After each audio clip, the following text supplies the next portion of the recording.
Hi there, Parkview Panthers. Miss Tracy here with another Parkview Library book. This one's an older book. It's called Ming Moves the Mountain.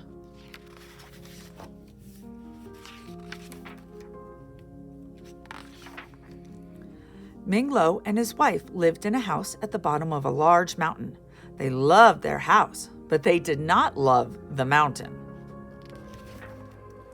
Rocks and stones broke loose from the cliffs. They dropped down onto the house of Ming. The roof was full of holes. Clouds formed on top of the mountain. Heavy rain fell from the clouds onto this roof that was full of holes. The rooms inside were damp and drippy. When the sun did shine, it never warmed the house of Ming. The mountain always cast a dark shadow. The flowers and vegetables in the garden grew thin and sparse. "This mountain brings us nothing but unhappiness," said the wife of Ming. "Husband, you must move the mountain so we may enjoy our house in peace." "My dear wife," said Ming, "how can one small man such as I move a large mountain such as this?" "Well, how should I know?" said his wife. "There is a wise man who lives in the village. Go and ask him." Ming hurried to the village. When he found the wise man, he said, "I want to move the mountain that is near my house." The wise man thought for a long time. Wisps of smoke curled from his pipe. Finally, he said, "Go home, Ming. Cut down the tallest, thickest tree you can find. Push this tree against the side of the mountain with all of your strength. This is the way that you will move the mountain." Ming ran home. He cut down the tallest, thickest tree he could find. Ming and his wife held tightly to the tree. Running as fast as they could, they pushed the tree against the side of the mountain. The tree split in half. Ming and his wife fell on their heads, and the mountain did not move an inch. "Go back to the wise man," said the wife of Ming. "Ask him to think of another way to move the mountain." Again, the wise man thought for a long time. Rings of smoke blew from his pipe. Finally, he said, "Go home, Ming. Take the pots and pans from your kitchen. Hold a spoon in each one of your hands.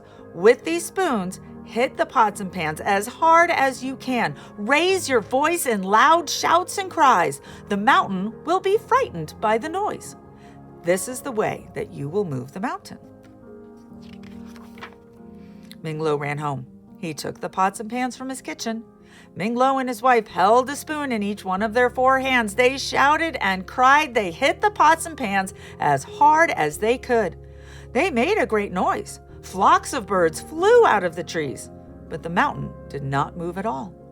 "Go back to the wise man," cried the wife of Ming. "We must find a way to move the mountain." Ming watched as the wise man thought for a very long time. Clouds of smoke billowed from his pipe. Finally, he said, "Go home, Ming. Bake as many cakes and loaves of bread. Bring these to the spirit who lives at the top of the mountain. The spirit is always hungry. He will be happy to receive your gifts. He will grant your every wish. This is the way that you will move the mountain." Ming ran home. With his wife, he baked platters of cakes and baskets of bread. Together, they began the steep climb to the top of the mountain where the spirit lived. They felt a strong wind as they struggled up the high cliffs. It whistled and howled. Soon the air was filled with flying cakes and loaves of bread. There was nothing left for the spirit, and the mountain did not move. Without waiting for his wife to say a word, Ming went quickly back to the wise man. "Help me move this mountain so I may enjoy my house in peace," cried Ming. The wise man sat in deep thought for a long, long time. There was so much smoke coming from his pipe that he could hardly be seen. Finally, he said, "Go home, Ming. Take your house apart, stick by stick. Gather all of those sticks that are the pieces of your house. Collect all of the things that are your possessions. Bind everything into bundles with rope and twine. Carry these bundles in your arms and on the top of your head. Face the mountain and close your eyes." "Having done all this," said the wise man, "you will step to the dance of the moving mountain. You will put your left foot in a place that is in the back of your right foot. Then you will put your right foot in a place that is in the back of your left foot. You must do this again and again for many hours. When you open your eyes, you will see that the mountain has moved far away. This is a strange dance, said Ming Lo. But if it makes the mountain move, I will do it at once. Ming Lo ran home. He took his house apart stick by stick. He gathered all of the sticks and collected all of the things that were his possessions. Ming Lo and his wife bound everything into bundles with rope and twine. They carried the bundles in their arms and on the top of their heads. Then Ming Lo showed his wife how to do the dance of the moving mountain. They faced the mountain, closed their eyes. Carefully, they began to move their feet to the steps of the dance. They each put their left foot in a place that was behind their right foot. Then they each put their right foot in a place that was behind their left foot. The neighbors saw Ming Lo and his wife walking backward across the fields with all of their possessions. It was an odd sight, and they watched in wonder. After many hours had passed, Ming Lo and his wife opened their eyes. "Look!" cried Ming Lo. "Our dance has done its work.